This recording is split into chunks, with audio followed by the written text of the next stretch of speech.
porque nós somos aí o segundo maior produtor e maior exportador de carne de frango. Nós precisamos atender a padrões de qualidade. Então, no que diz respeito à nutrição, né, ela tem total influência na qualidade da carne.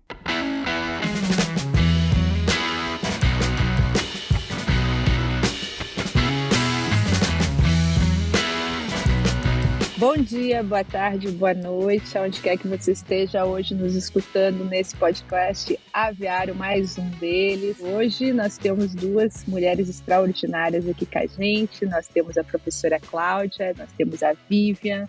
Bom dia para as duas, muito obrigada por estar aqui comigo hoje. Bom dia, professora Cláudia, doutora Vivian, como é que vocês estão? Bom dia, Elizabeth, tudo bem? Nossa, o prazer é nosso de estar aqui nesse dia para bater um papo a respeito da nossa trajetória, né, do nosso trabalho na avicultura. Então, é um imenso prazer que eu recebo o convite, né, e a Vivian também, para estar aqui conversando um pouquinho. Bom dia, professora Elizabeth, professora Cláudia. É uma honra poder dividir esse momento aqui com vocês. Agradeço imensamente o convite e vamos bater um papo aí, né, sobre as mulheres no agro. As mulheres estão chegando com tudo, né? Então vamos conversar um pouco hoje. Muito obrigada. Agora, assim, para começar, vamos falar um pouquinho da trajetória de vocês, começando assim sempre para a gente manter o tom aqui. Vamos começar pela professora Cláudia, depois a Vivian. Fica mais fácil da gente saber como seguir. Contar um pouco da trajetória, como é que vocês chegaram até o agro, como foi essa opção dentro da vida de vocês. Professora Cláudia, como é que foi? Vixe, para começar a falar como eu cheguei no agro, a gente tem que ir lá atrás, né? Muitos e muitos anos. Eu sempre tive uma total queda pelos animais, sempre amei muitos animais.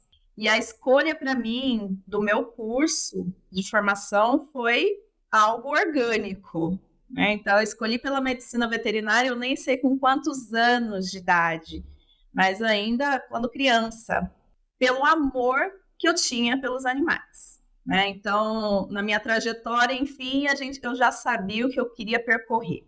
Não sabia o que dentro da veterinária eu gostaria de percorrer. Então, quando eu fui aprovada no curso de medicina veterinária, na Universidade Federal de Lavras, né, na UFLA, saudosa UFLA, eu tive contato com professores maravilhosos, né? Então, eu tive contato lá com vários professores, tanto da área da veterinária como da área da zootecnia, que me deram muita bagagem, né?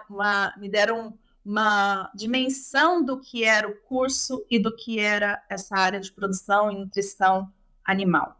Quando eu estava mais ou menos na metade do curso, eu conheci alguns professores da área da avicultura e foi aí que realmente eu falei, não, é aqui que eu quero ficar.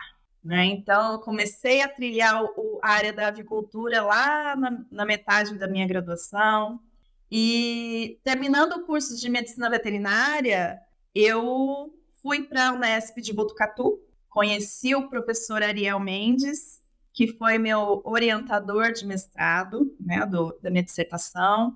Então, pude conviver com ele tanto no mestrado como no doutorado, seguindo na avicultura como eu gostaria, que eu queria, que eu amava. Então, tive o meu título de mestre na Unesp de Botucatu.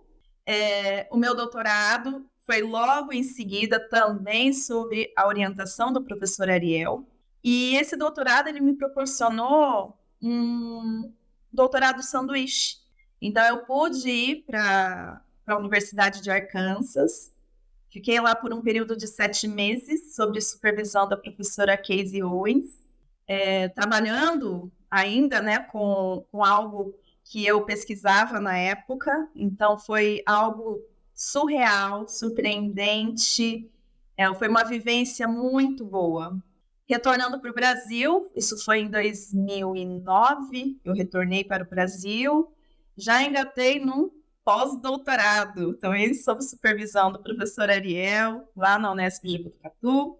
E nesse período de pós-doutorado, eu fui aprovada num concurso público pela Universidade Federal do Mato Grosso, campus de Sinop.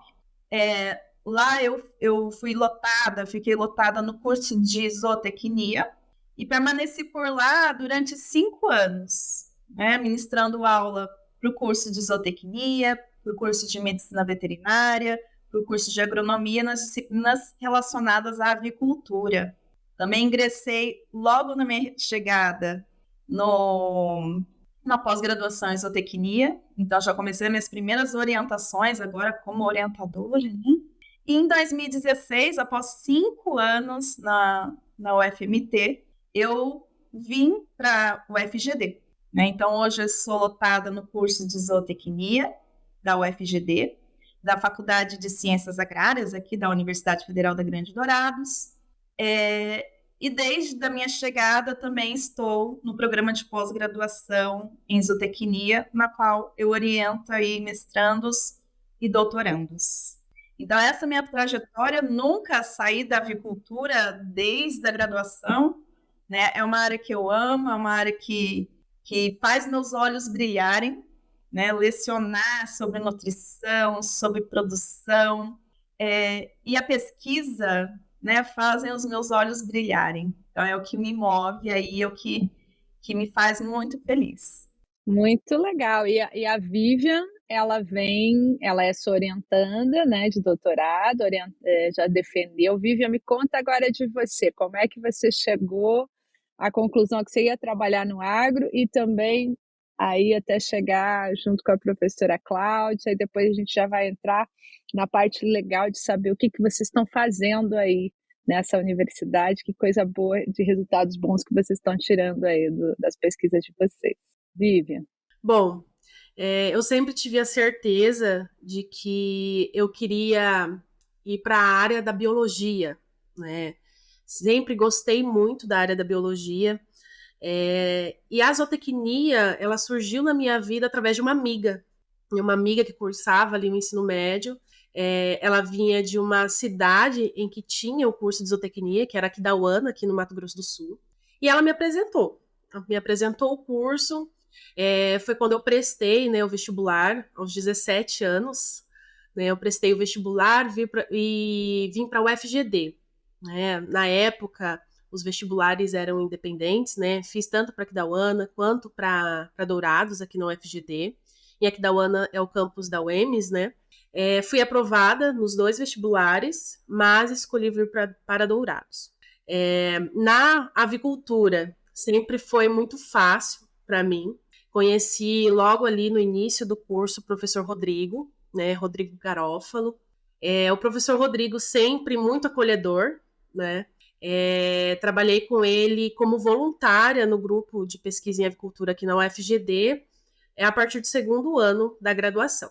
E foi muito semelhante ao que a professora Cláudia relatou, né? Foi amor, foi paixão, sempre tive a certeza, eu gosto da avicultura, da produção, da postura, né? Da avicultura de postura também. E quando eu me formei, né, logo ali no final do curso, em 2014, mais ou menos, eu tive a oportunidade de fazer um estágio em uma das grandes da produção, né, que foi a BRF. Então, aqui mesmo em Dourados, eu fiquei 1 ano como estagiária, sempre no setor ali, conheci todos os setores, né, mas tive uma ênfase muito grande com produção de matrizes, né, principalmente matrizes na fase de recria, mas focada na fase de postura ali, na fase de produção de pintinhos. Foi quando eu tive a oportunidade de ser contratada, quando eu finalizei, né, a graduação. Fiquei cerca de 1 ano e alguma coisinha ali na BRF como extensionista, na área de SPO, né, produção de ovos férteis. E foi quando eu recebi uma proposta de trabalhar como gerente de produção em uma granja integrada. Então, tive essa experiência ali de comandar ali cerca de 70, 80 funcionários. Foi uma experiência assim, que enriqueceu muito, né, o meu conhecimento. Mas eu sempre ali, quando eu estava finalizando a graduação, eu sempre tive vontade de continuar estudando, eu sempre gostei de estudar.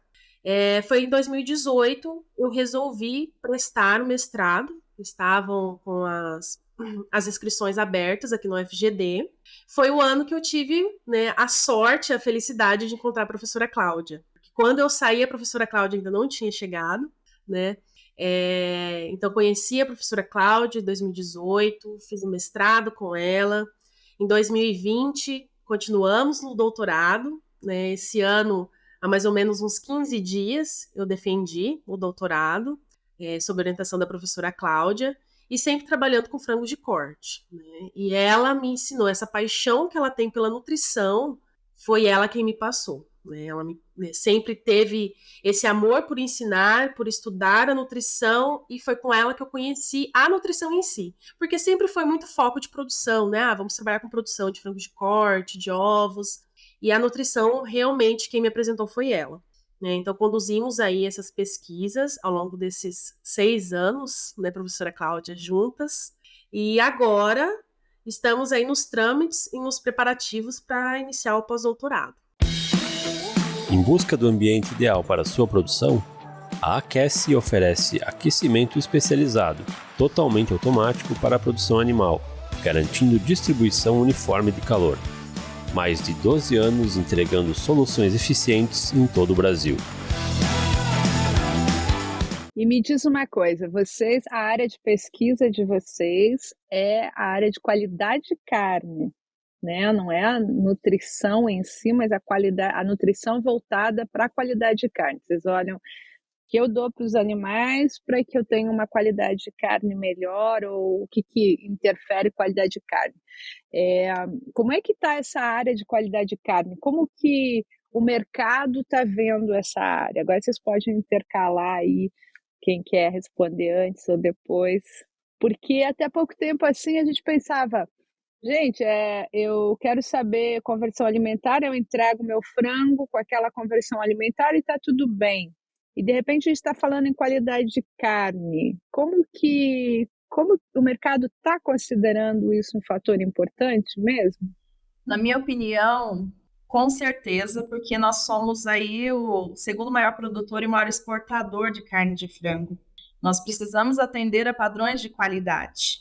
Então, no que diz respeito à nutrição, né, ela tem total influência na qualidade da carne. Óbvio que nós temos muitos outros fatores como manejo, né, ambiência, que também estão relacionados e podem interferir na vida do animal, no desenvolvimento desse animal e, consequentemente, ter reflexos na qualidade de carne. Então, assim, eu vejo, sim, uma crescente preocupação com os quesitos de produzir uma carne de qualidade, visando aí o público consumidor. Nós temos públicos consumidores que são extremamente exigentes, né, em qualidade. Então, eu vejo essa crescente aí, preocupação, sim. Vivi, você trabalhava lá na empresa com ovos férteis e você volta para a universidade e vem trabalhar muito com qualidade de carne. Que relação que você vê entre isso também, assim, né? Porque a parte reprodutiva, genética, o quanto isso influencia? Bom, é uma ligação direta, né? Obviamente, com que eu trabalhava, precisava entregar ovos de qualidade, né, para gerar pintinhos de qualidade, e a gente sabe que tem um impacto muito grande, né, no que o produtor vai conseguir entregar, né, para a indústria, né? Então tem uma relação muito forte. Nas nossas pesquisas a gente vê que o desenvolvimento embrionário, né, do pintinho, ele está totalmente ligado, né, à capacidade, né, de deposição de carne, de qualidade de carne que esse animal vai conseguir desempenhar ali durante os seus 40, 42 dias a campo, né? Então é uma relação muito forte que a gente consegue enxergar nesse quesito, sim. E até mesmo com problemas aí hoje, né, que principalmente nossa área de pesquisa, né, em relação às miopatias, a gente vê que tem um impacto muito grande essa herança genética, vamos dizer assim, né, para esses animais. Vamos falar então um pouquinho dessas miopatias, assim, como é que são essas miopatias, que você sabe que aqui no aviário a gente tem muita gente da área, mas tem muita gente que é curiosa, assim, né, que é só saber como é que é a produção, o que são as miopatias, que ela traz de prejuízo para a produção, ela é um risco para a saúde pública, não sei como é que vocês explicam isso para o pessoal que está nos ouvindo. Bom, as miopatias, né, são degenerações que acontecem, né, no músculo do peito do frango, né. As principais miopatias hoje que nós estudamos são a peito amadeirado, né, chamado de wooden breast, e o white striping, que é a estriação branca, né. Então, o que caracteriza essas duas miopatias? Então, o peito amadeirado, né, o próprio nome, ele já diz que é uma degeneração que acontece no músculo e que ocorre a deposição ali de tecido conjuntivo, né, tecido de cicatrização, que confere esse aspecto de dureza do filé. Então, ao toque mesmo, no peito, na superfície do peito, nós conseguimos diferenciar aí diferentes graus, né, dessa miopatia. Então, pode ser um grau mais leve, com um endurecimento focal, por exemplo, na parte mais cranial do filé, ou, de acordo com o grau, né, que essa lesão ela vai se difundindo por todo o peito, todo o filé torna-se endurecido. Em relação ao white striping, nada mais é do que a estriação branca que acomete ali o peito dos frangos.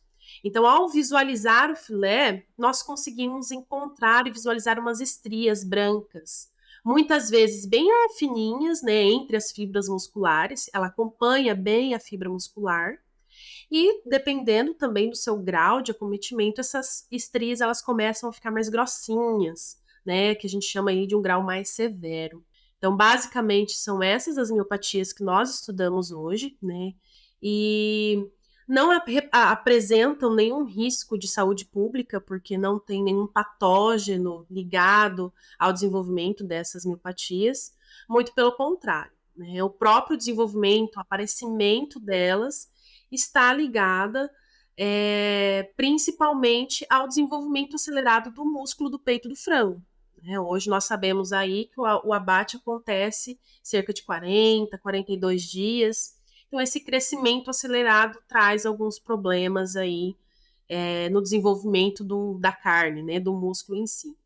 Professora Cláudia, lá no seu doutorado, parte, né, que foi lá em Arkansas, com a professora Cassei, ela trabalha muito com essa área. Eu acho que ela é uma das grandes os grandes nomes nessa área, né? Como é que foi assim? Quando exatamente lá, antes, você já trabalhou com essas miopatias lá? Já era uma preocupação lá ou ela começa a ter um impacto maior na sua carreira quando chega no Brasil?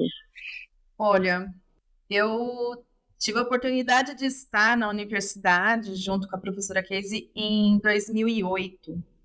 E em 2008, ela estava começando os estudos a respeito da estriação branca, do white striping. E nessa ocasião, eu achava aquela estriação muito sutil e nunca tinha reparado nessa estriação aqui no Brasil. Mesmo trabalhando em conjunto com vários frigoríficos, né, durante o meu mestrado, durante o doutorado, eu não tinha visualizado essa miopatia ainda. E nesse período foi o início de todas as pesquisas que eles iriam conduzir com a estriação branca e depois, posteriormente, com o peito amadeirado. Quando eu cheguei no Brasil, eu comecei a reparar que realmente, mas eram graus bem sutis. Depois de alguns anos, nós começamos a observar um aumento absurdo dos graus de white striping, né, que foram mais ou menos por volta de 2010, 2011. Quando eu cheguei em Dourados, em 2016, a gente fez alguns trabalhos tentando investigar tanto a white striping quanto o peito amadeirado.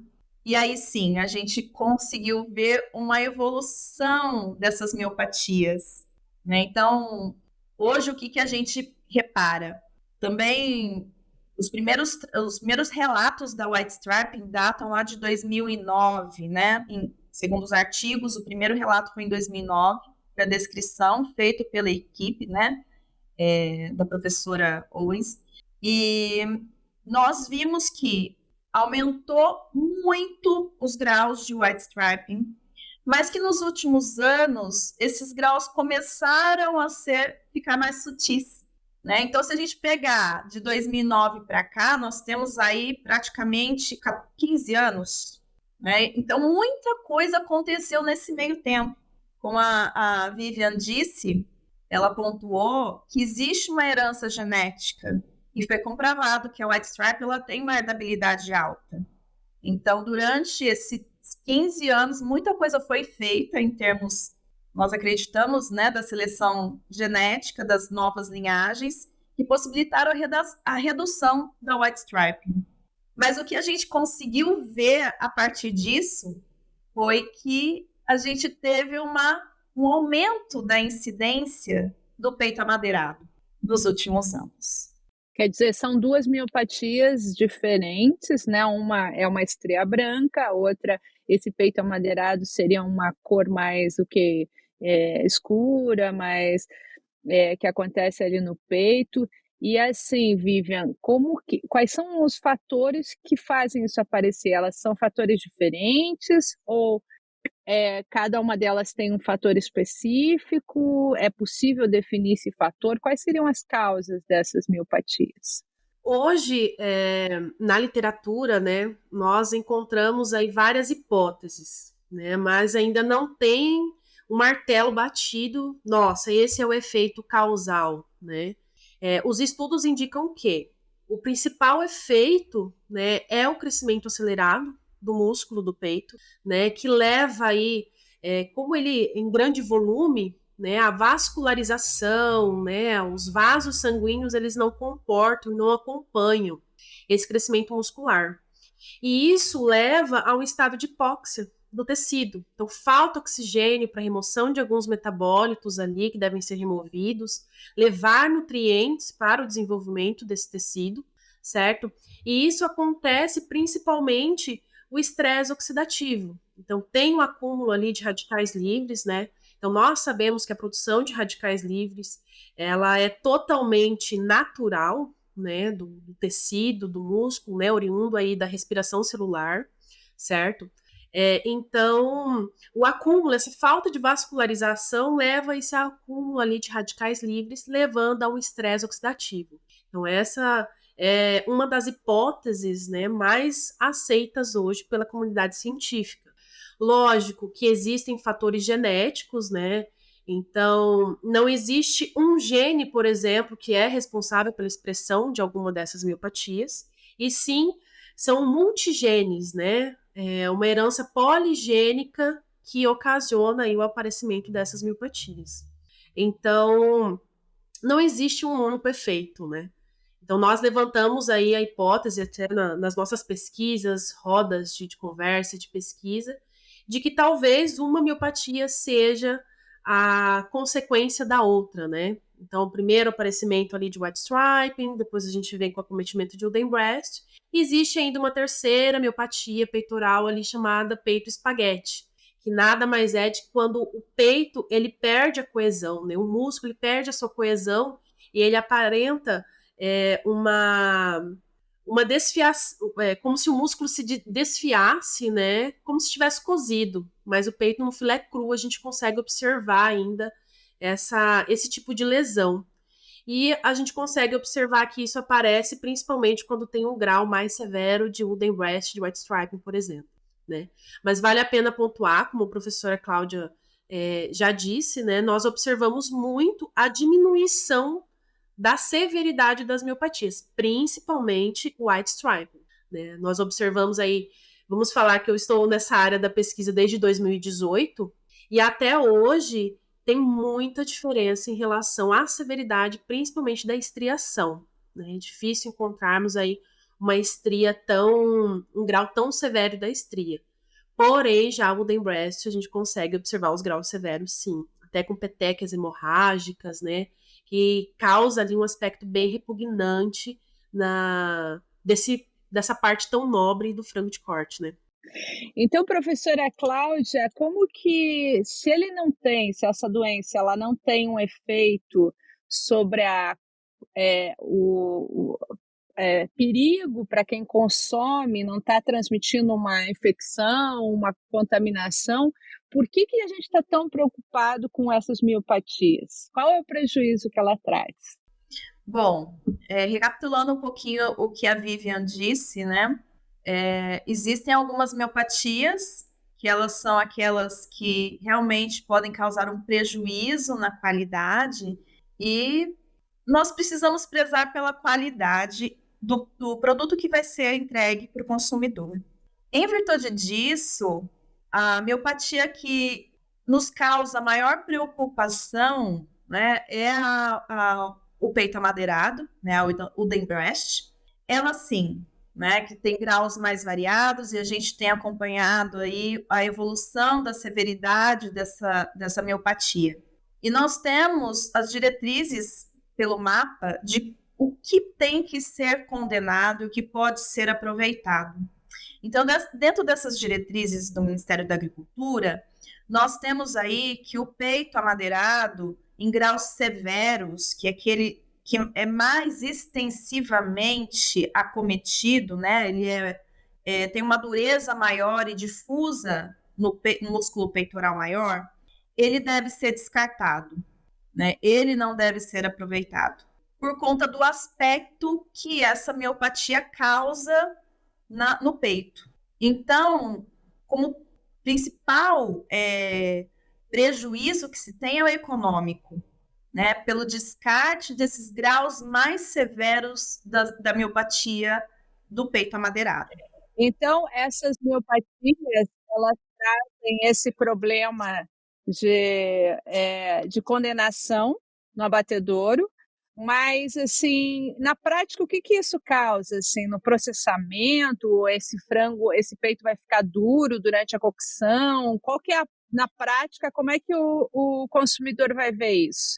Bom, na prática, né, o consumidor, primeiro, né, que existe o descarte por esse aspecto repugnante. Então, ao ver esse filé, né, com esse aspecto, com material viscoso, com petecas hemorrágicas, né, que o consumidor ele vai primeiramente rejeitar, né, essa peça. Em fatores de qualidade em si, nós vemos que existe uma maior perda de água no processo de cozimento por esses filés acometidos, né, por peito amadeirado. Existe uma maior força de cisalhamento, então precisa de uma força maior, que na mandíbula seria uma carne mais dura, né? Então existe uma força para romper essas fibras musculares. Uma coloração mais pálida, né? O Wooden Breast, né? Tem uma coloração pálida, não fica com um aspecto agradável, né? Mas, né, curiosamente, nós já realizamos um trabalho aqui na UFGD, aonde avaliamos a aceitação do consumidor. Então, pasmem ou não, né, o painel não treinado, né, então as pessoas foram fazer avaliação sensorial dos filés acometidos ou não por peito amadeirado. E eles preferiram o peito amadeirado ao filé normal. Né? Então, é uma contradição que nós verificamos aí na nossa pesquisa, certo? Em relação ao white striping, né, não existe uma condena, então os graus, independente do grau da estriação, ele pode ser comercializado in natura, né? Existe ali as estrias, existem alguns trabalhos, conversando com uma professora da USP, ela diz que lá tiveram alguns trabalhos, né, realizados em relação à aceitação do white striping, né, da estriação branca.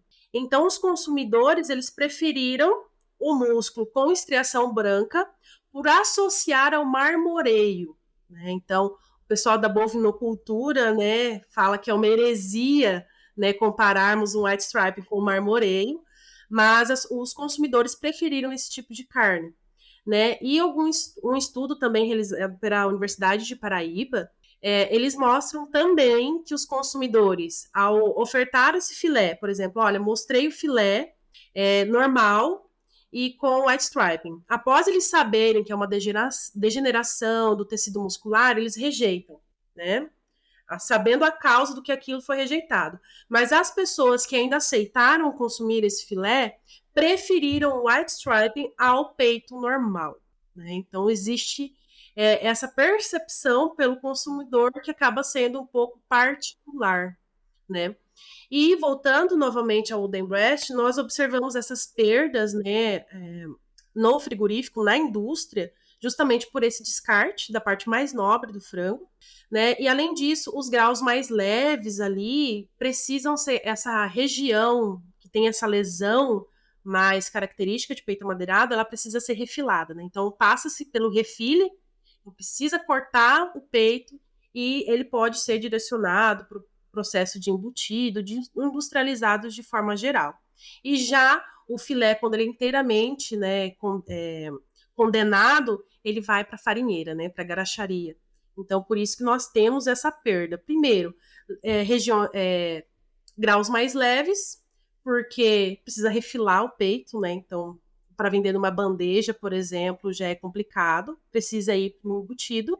E o descarte completo, né? Então, a gente tem uma perda muito grande na indústria. Vocês têm ideia de preço? Quanto custa? Não, eu não sei dizer em reais qual é o impacto. Principalmente porque hoje na indústria existe-se o descarte das miopatias, só que isso não é classificado dentro da indústria. Isso é miopatia peito amadeirado, isso é dorsal cranial, isso é miopatia peitoral profunda. Então entra tudo como aspecto repugnante descarte. Então a gente não tem hoje essa contabilização na indústria, né, de quais tipos de miopatia que teria ocasionado esse descarte parcial ou total, né?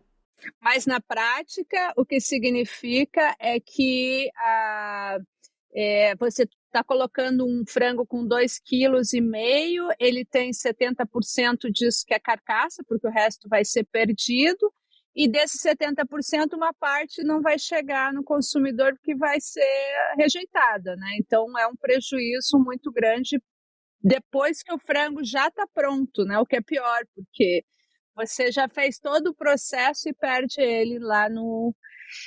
E eu sei também que vocês tiveram sucesso com algumas alternativas que vocês buscaram para solucionar esse problema. Vocês podem falar um pouquinho aí do trabalho?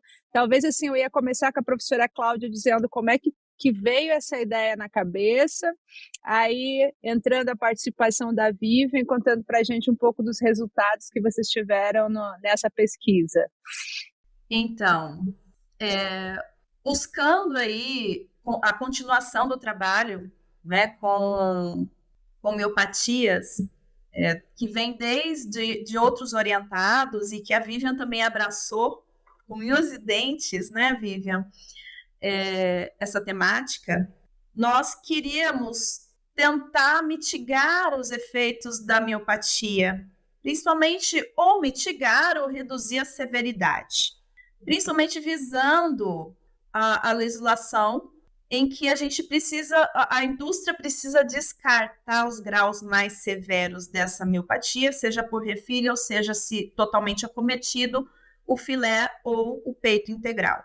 Dentro dessa possibilidade de tentar mitigar, nós buscamos, através de alguma estratégia nutricional, tentar minimizar os efeitos do estresse oxidativo, que é uma das principais causas, né, que levam aí ao acometimento do peito pelas miopatias ou à ocorrência dessas miopatias. Em virtude disso, nós procuramos, como nós não tínhamos tempo hábil para formular ou tentar procurar um extrato e padronizar o extrato, nós tentamos procurar algum antioxidante, um produto pronto de alguma empresa, né, que tivesse alguma ação antioxidante, então produto natural. Isso é o que nós queríamos, o produto natural com o efeito antioxidante sistêmico. E aí, frente a isso, nós conseguimos uma empresa, né, que comprou a nossa ideia de que a gente poderia tentar verificar os efeitos desse antioxidante sistêmico na redução da severidade das miopatias. E nós tivemos aí efeitos muito bons nesse quesito, nessa pesquisa. Então, foi uma relação entre universidade e empresa, e aí a Vivian entra, que é o princípio desse antioxidante e o que vocês viram e buscaram nessa pesquisa? Bom, o princípio do antioxidante utilizado foi um extrato, né, à base de polifenóis, né, mais precisamente um composto de ácido tânico, né, tanino hidrolisável. E o tanino hidrolisável ele tem esse efeito sistêmico, então nós conseguimos visualizar, né, através de todas as análises feitas durante esse experimento, que o tanino ele teve uma ação antioxidante a nível sistêmico, né, tanto no músculo, no fígado, no soro, né, ou seja, no sangue. Então nós conseguimos comprovar sim que existe uma capacidade antioxidante desse produto natural. Certo? Melhorou também, obviamente, trabalhando com nutrição, não tem como não avaliar desempenho, né? Então, a adição desse produto melhorou o desempenho dos frangos de corte, certo? E falando precisamente sobre a qualidade da carne, melhorou a força de cisalhamento, diminuiu a perda de peso por cocção no processo de cozimento, né? Então, esse filé, ele reteve mais água. E, principalmente, houve uma redução dos graus mais severos da miopatia Waldenbrecht, né? Então, já aqui, nós podemos afirmar que existe um ganho muito grande, justamente frente ao que nós estamos discutindo aqui, né, conversando, que é diminuir a severidade do filé, da miopatia que acomete o filé, né, de Waldenbrecht, frente à utilização desse produto. Então, nós vemos ali que tem um retorno muito positivo, né, para a indústria com a utilização do produto, visto que reduzimos ali graus mais severos, aparecem apenas graus mais leves, né, a quantidade, o número de graus severo diminuiu quando você faz a utilização desse extrato natural. Então, é um resultado bastante promissor, né, para a indústria. Então, a gente vê que tem soluções, né? Que não é só que a universidade não vai só atrás do problema, mas vai buscar solução também. E isso é um ponto bem positivo de ter essa interação universidade com empresa, buscando trazer um benefício para o consumidor final. Então, isso demonstra mais uma vez essa importância dessas relações. E a gente foi conversando tanto tempo aqui, meninas, que acabou chegando já para os nossos finais, aqui os minutos finais da nossa conversa. E como é de praxe aqui no Aviário, a gente sempre deixa os últimos minutos para que os nossos convidados, nossas convidadas, deixem a sua mensagem, né? Então, a gente viu que vocês tiveram aqui, a gente conversou muito sobre qualidade de carne, conversou sobre a possibilidade de achar soluções, né, para isso, falou também do universo acadêmico, universo da questão feminina aí no mercado de trabalho. Então, aqui vocês fiquem bem à vontade, cada uma de vocês, de deixar a sua mensagem final para o público que está nos ouvindo. Bom, como mensagem final para aqueles que estão nos ouvindo, eu acho que nós temos um público vasto, né, que assiste o podcast O Aviário, e eu acredito que uma parcela grande são alunos que ainda estão na graduação, né? Eu sei que muitos já me ouvem falar isso durante muito tempo e várias vezes, mas algo que eu deixo, por exemplo, para os alunos, né? A palavra que eu deixo, vamos falar mais especificamente, a palavra que eu deixo para eles é responsabilidade. Responsabilidade é algo que a gente precisa ter, independente da nossa idade, da nossa posição.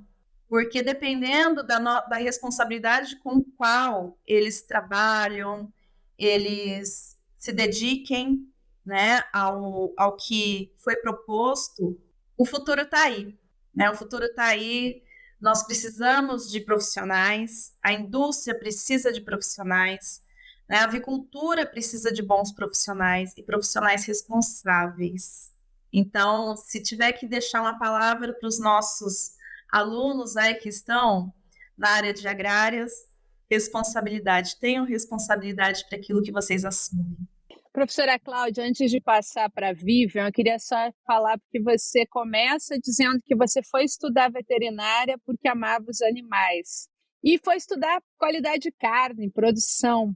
E hoje a gente vê um preconceito muito grande com as crianças que gostam de animais que não querem comer carne porque está desrespeitando os animais. Eu acho que a tua posição aqui vai talvez orientar um pouquinho, não só eles, mas a nós também, como que a gente consegue explicar para quem está em casa, para quem também tem muito respeito pelos animais e mesmo assim quer consumir a carne animal, sabe da importância também disso para a saúde das pessoas. Qual que é a tua mensagem para isso? Sabe, Elizabeth, que eu passei por uma situação parecida em casa, né? Eu tenho 2 filhos.